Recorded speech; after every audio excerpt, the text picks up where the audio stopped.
안녕하세요. 4년의 결혼 생활을 마치고 다시 혼자가 된 30대 여성입니다. 이따금씩 다른 사람들은 어떻게 사나 궁금해서 사연을 들으러 찾아오곤 했었는데 제가 이렇게 제 이야기를 하게 될 줄은 몰랐네요. 사실 이미 이혼도 했겠다. 어찌 보면 다 끝난 일인데 굳이 들추는 게 의미가 있을까 하고 스스로에게 몇 번이나 물어봤어요. 그런데 솔직히 아직 분이 안 풀려서 말이죠. 전 남편이고 시댁 식구들이고 아는 사람들이 이 이야기 좀 듣고 눈치도 채고 그래서 욕 좀 해줬으면 싶기도 하고. 좀 유치한가요? 남편하고는 제 나이 31살에 소개팅으로 만났어요. 그런데 이렇게 말하면 어떻게 들릴지 모르겠지만 사실 저는 결혼에는 원래 그다지 뜻이 없었거든요. 그래서 친구가 소개팅 이야기를 꺼냈을 때도 상대 남자가 그러니까 제 전 남편이기도 하고 잠깐 다른 이야기긴 하지만 이혼을 하고 나니까 이따금씩 호칭이 참 불편해요. 전 남편 부르기도 그렇고 남편이라고 부르자니 괜히 성질나고. 그래도 일단은 남편이 간결하니까 남편이라고 부르겠습니다. 다시 본론으로 돌아가서 친구가 소개팅 할 거냐 물었을 때 제가 먼저 물었어요. 소개팅에 나올 사람이 혹시 연애 상대를 찾는 건지 아니면 결혼을 전제로 만남을 원하는 건지 말이에요. 그런데 친구가 사람 앞날을 누가 장담할 수 있냐며 연애하다 헤어질 수도 있고 결혼할 수도 있고 그거야 아무도 모르지 그러대요. 하지만 저는 괜한 원망을 듣는 건 한 번이면 족하다 싶어서 그런 식이라면 차라리 나가지 않겠다 했습니다. 사실 저는 예전에 교제하던 남자와 헤어지는 과정에 있어서 온갖 막말을 들었던 적이 있어요. 저 때문에 자기가 시간 낭비, 돈 낭비를 했다면서 말이죠. 하지만 정말 억울했던 게 그 당시에도 저는 결혼에는 뜻이 없었고 남자도 분명히 알고 있었거든요. 그것도 연애 초반 때부터요. 하지만 남자가 말하길 사귀다 보면 제 생각이 달라질 줄 알았답니다. 자기가 잘해주면 생각을 고쳐먹을 줄 알았다나요? 어이가 없어서. 아무튼 그때 너무 질려버려서 이후로 결혼 생각이 요만큼이라도 있는 남자하곤 아예 얽히지 말아야겠다고 다짐을 했네요. 그런데 소개팅을 주선하는 친구가 중간에서 그렇게 애매하게 나오니 당연히 나가기가 싫었죠. 하지만 친구는 이미 제 사진을 상대 남자에게 보여줬고 그쪽에서 저를 너무 만나보고 싶어 한다며 나중엔 거의 사정을 하는데 제 다짐도 다짐이지만 친구를 더는 곤란하게 만들고 싶지가 않았습니다. 그래서 그럼 그냥 밥이나 한 끼 먹고 온다 생각하고 나갔다 오겠다니까 정말 고맙다고. 그래서 마침내 남편과 만나게 되었네요. 남편은 저와 마찬가지로 회사를 다니는 평범한 직장인이었어요. 특출난 매력은 없었지만 대화를 나눠보니 사람 성격이 전반적으로 둥글둥글하고 모난 구석이 없었죠. 가끔 실없는 농담을 던지는 게 조금 거슬리긴 했지만 그것도 알고 보니 어떻게든 저랑 좀 더 같이 있으려고 나름대로 한 노력이었다는 걸 알게 되었을 땐 좀 감동이기도 했고. 하지만 몇 번 대화를 나눠보니 남편은 나이가 나이였던 만큼 역시나 결혼 상대를 찾고 있다는 걸 알게 되었고 저는 그게 아니었잖아요. 그래서 결국 그렇게 두어 달쯤 만남을 이어가다가 제가 이쯤에서 그만 만나자 했어요. 계속 만나봤자 서로한테 좋을 게 없을 것 같다고요. 그런데 남편이 저한테 도대체 왜 결혼의 뜻이 없냐는 거예요. 그래서 저도 솔직하게 털어놓았어요. 평범한 가정에서 사랑을 많이 받고 자랐지만 어째서인지 나는 좋은 부모가 될 자신은 없다. 그래서 아이 생각이 없다. 그리고 아이를 키울 것도 아닌데 굳이 결혼을 해야 하나 싶다. 뭐 대충 이렇게 얘기했던 것 같아요.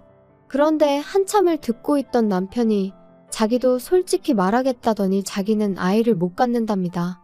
20대 때 사고를 당해서 아이를 가질 수 없게 되었다고요. 그러면서 그러니까 오히려 잘 되지 않았냐고. 우리 둘 다 서로만 바라보고 살면 된다 하는데. 솔직히 친정에서는 제가 하루빨리 좋은 사람을 만나 시집을 가기를 바라셨어요.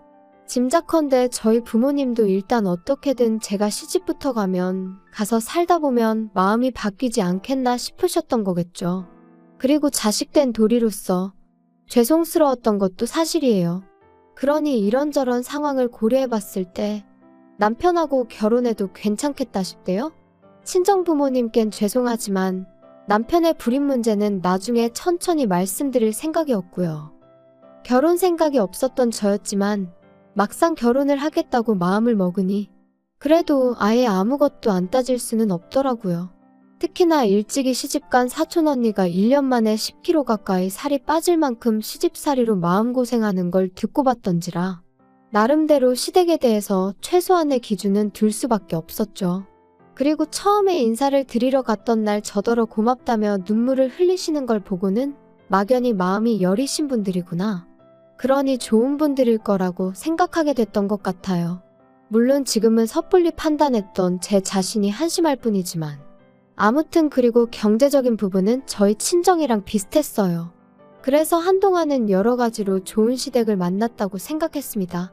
남편보다 3살 많은 형, 그러니까 아주버님이 이혼을 하기 전까지는요. 저희 부부가 결혼한 지 1년쯤 되었을 때 아주버님과 형님이 이혼을 하셨어요. 시댁 식구들 사이에서는 이혼의 원인이 형님한테 있다고 했지만 저는 솔직히 두 사람 모두 문제가 있다고 생각했죠. 왜냐하면 제가 듣기론 아주버님이 결혼한 지 2년 만에 외도를 하셨고 그걸 알게 된 형님이 이후로 술에 의존하게 되었다 들었거든요. 그리고 언젠가 형님이 하소연하기로는 자기는 어떻게든 참고 살아보려고 했다.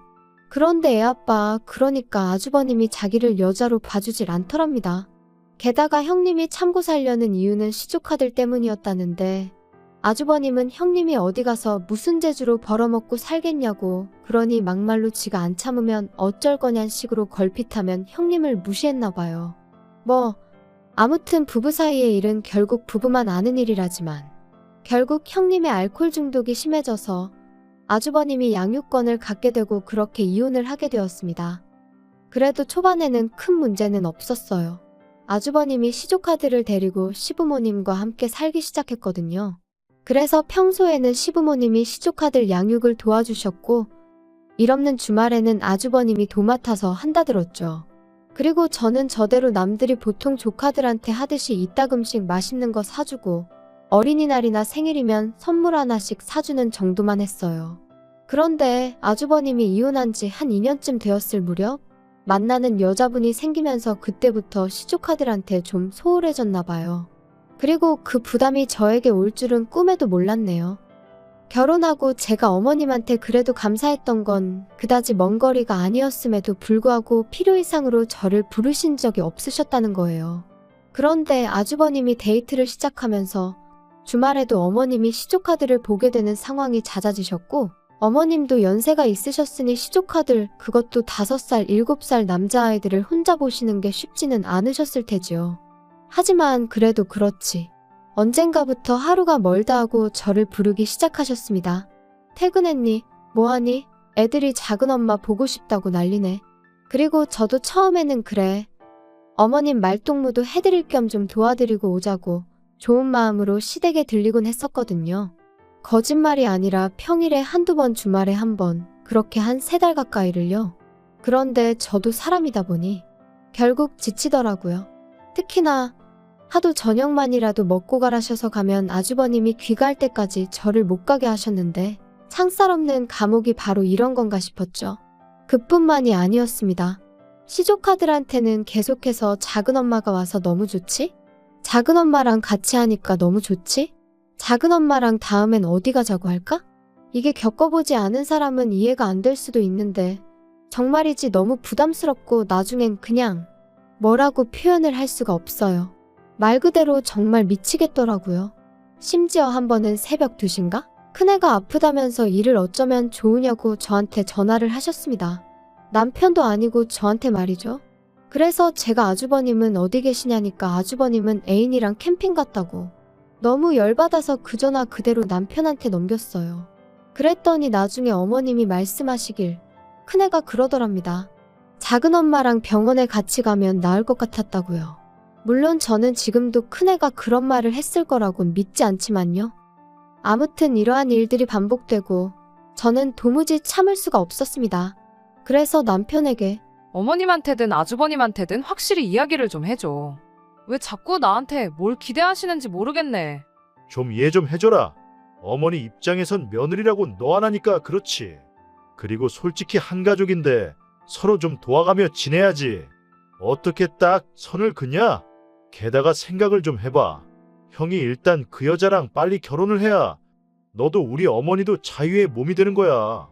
그러려면 협조를 좀 해줘야지.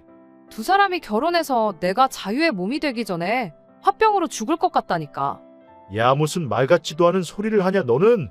솔직히 어머니랑 비교하면 네가 뭘 얼마나 했다고 그러냐. 고생은 우리 어머니가 다 하고 계시지. 지금 그게 할 소리야? 너무 빡빡하게 따지지 마라 좀. 이 집안의 여자라고는 어머님하고 너하고 둘뿐인데 어쩌겠냐 그럼. 자기가 대신 사과한다. 미안하다. 너 정말 고생한다. 그런 인사까지는 기대하지도 않았어요. 하지만 적어도 남편이 그토록 뻔뻔하게 아나무인으로 나올 줄은 꿈에도 상상하지 못했죠. 그리고 덕분에 그나마 마음 한켠에 있던, 그래도 내가 작은 엄마인데 이 정도는 하는 게 맞나 하는 그 찜찜함도 전부 날아가 버리대요. 게다가 이렇게 다투고 얼마 지나지 않아 어머님 생신이셨어요. 그래서 온 가족이 모였는데 아주버님 재혼 이야기가 나왔습니다. 그런데 듣자 하니 아주버님 애인이란 사람이 시조카들 때문에 재혼하기를 망설인다는 거예요.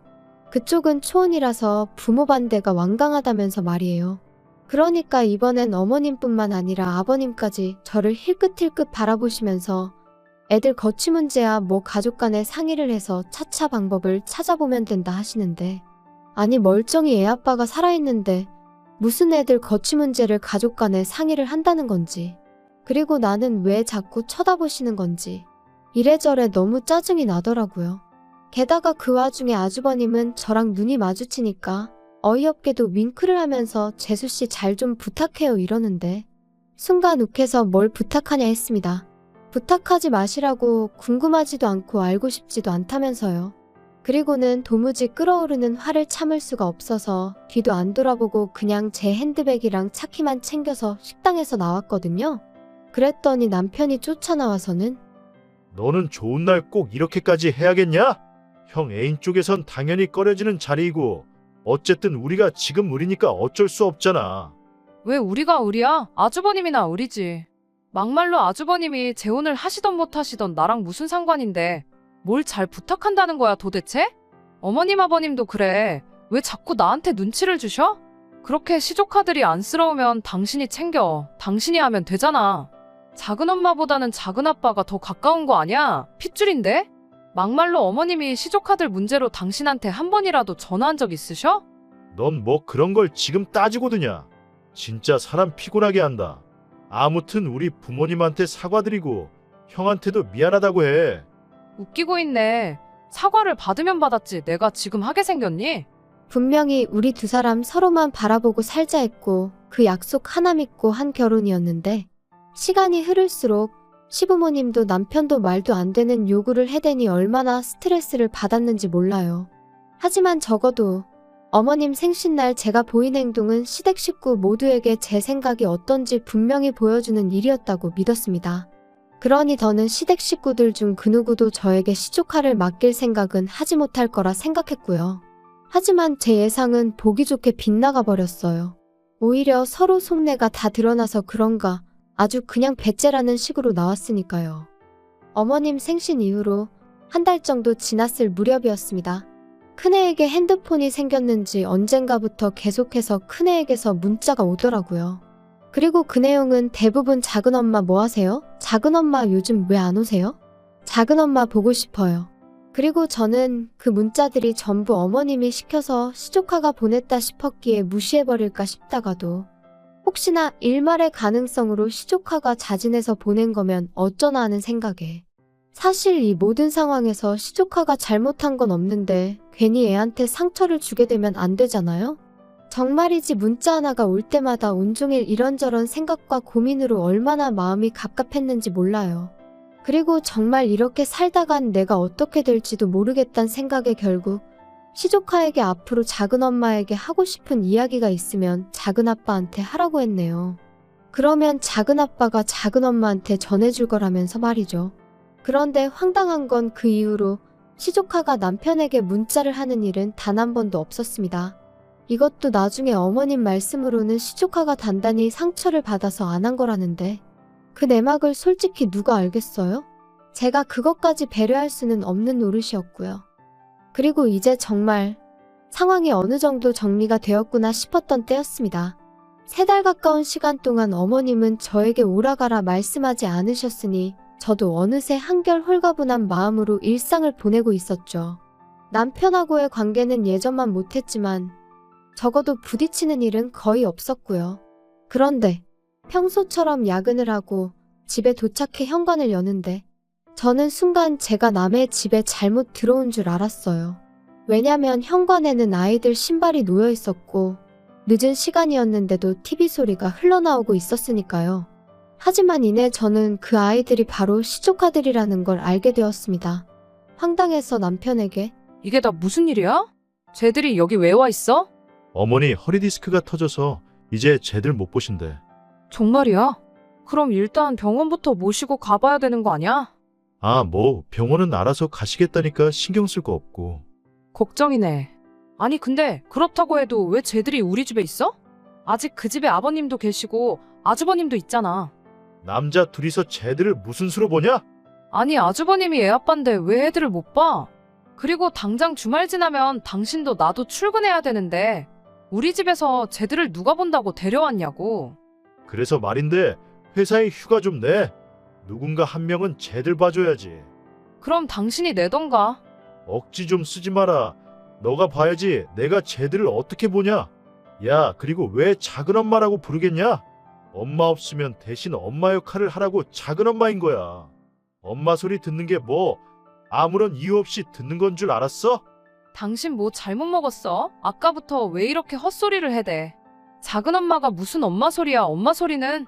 그리고 내가 언제 작은엄마 하고 싶댔어? 작은엄마가 무슨 벼슬도 아니고 웃기지도 않네, 진짜. 하지만 남편은 좀처럼 고집을 꺾지 않았고 정말이지 이런 식으로 나가다간 제가 시조카드를 떠안게 생겼다 싶더라고요. 그래서 저는 이튿날 새벽 남편과 시조카들이 아직 잠에서 깨지 않았을 때 제 집만 챙겨서 친정으로 향했습니다. 솔직히 집을 나오면서도 내가 뭘 잘못한 것도 아닌데 왜 이렇게 나와야 하나 싶었지만 동시에 어물쩍거리다 시조카들하고 마주치면 또 거기다 뭐라고 설명을 해야 할지도 모르겠고 아이들한테 저희 부부가 큰 소리 내는 걸 보여주고 싶지도 않았고요. 그래서 일단은 집에서 나왔어요. 친정에 도착한 지 1시간쯤 지나니까 남편에게 연락이 왔습니다. 어디냐 묻길래 친정이라고. 시조카들 문제 해결할 때까진 난 친정에서 지낼 테니 그런 줄 알라 했죠. 그랬더니 남편이 한다는 말이 저더러 왜 이렇게 인정머리가 없냐는 거예요. 그리고는 다른 사람들은 생판 모르는 남도 데려다 키우던데 너는 뭐가 문제야? 넌 모성애라는 게 없냐? 네가 그러고도 여자야? 진짜 정 떨어진다. 그걸 지금 말이라고 해? 모성애고 뭐고 내가 애시당초에 낳을 생각 없다고 했던 거 기억 안 나? 근데 이제 와서 나더러 시조카를 키우라고 하면 내가 그래 알겠어 하고 키울 줄 알았던 거야? 그리고 뭐 여자 맞냐고? 아무렴씨 없는 너도 남잔데 내가 여자가 아닐 리가 있어. 너 지금 말 다 했냐? 너 터진 입이라고 아무렇게나 말하는데 입 조심해라. 당신이 먼저 시작했거든? 그리고 나는 그 작은엄마 소리 더는 듣기도 싫어. 아주 이골이나. 작은엄마고 뭐고 나 안 할 테니까 어디 밖에 나가서 하겠다는 여자 있으면 그 여자 시켜. 얼마나 대단한 자리라고 사람을 이렇게 스트레스를 줘 주기를. 저는 제 할 말만 하고 그냥 전화를 끊어버렸어요. 그리고 이후로는 무슨 정신이었는지는 몰라도 남편 말대로 회사에 일단 휴가는 냈습니다.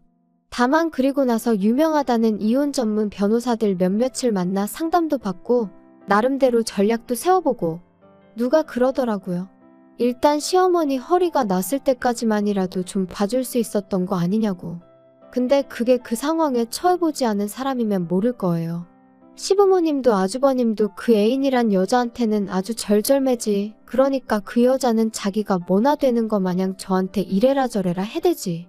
그런데 정작 애들은 그 여자는 자기들 아빠를 뺏어간 여자라고 생각해서 따를 생각이 없고 말끝마다 작은엄마 작은엄마. 그러니까 그 여자가 아주버님과 결혼을 한다면 영락없이 애들 엄마 노릇은 제 몫이고 그 여자는 형님 놀이나 하게 생겼더라고요. 호랩이 될 뻔한 아주버님을 살려준 구세주놀이는 덤이고요. 그리고 제가 무슨 부귀영화를 누리겠다고 그런 꼴을 보게 될 걸 뻔히 알면서 언제 그런 날이 오려나 하고 기다리고 있을 수는 없었죠. 그래서 결국 남편과 저는 이혼을 했습니다. 남편은 남편 나름대로 제가 자기를 모욕했다며 명예훼손이네 어쩌네 해댔는데 부부싸움하다가 막말 좀 한 걸로 명예훼손이 될 리가 없잖아요. 고작 그런 이유로 저를 유책 배우자로 몰아갈 수도 없었고요. 그래서 제가 서로 오만정이 다 떨어진 마당에 뭘 질질 끄냐고 그냥 깔끔하게 협의 이혼하고 갈 길 가자 했어요. 그런데 이렇게 되니까 다른 사람도 아니고 아주버님이 저희 이혼을 말리대요. 자기가 다 잘못했다면서? 하지만 곧 죽어도 시조카드를 다시는 안 맡기겠단 소리도 안 하고 설령 그런 소리를 했다고 해도 이미 저희 부부는 깨진 그릇이나 마찬가지였으니까요. 결국 그렇게 남남이 되었습니다. 그리고 저는 이혼하고 얼마 지나지 않아 아주버님과 그 여자도 헤어졌다는 소식을 다름 아닌 어머님을 통해서 듣게 되었습니다. 이게 다 저 때문이라면서 제가 조금만 도와줬으면 될 걸 일을 다 그르쳤네 하시더니 급기야는 저를 고소하겠다고 하셨지요. 그래서 마음대로 하시라고 했는데 지금까지 별다른 소식이 들려오질 않네요.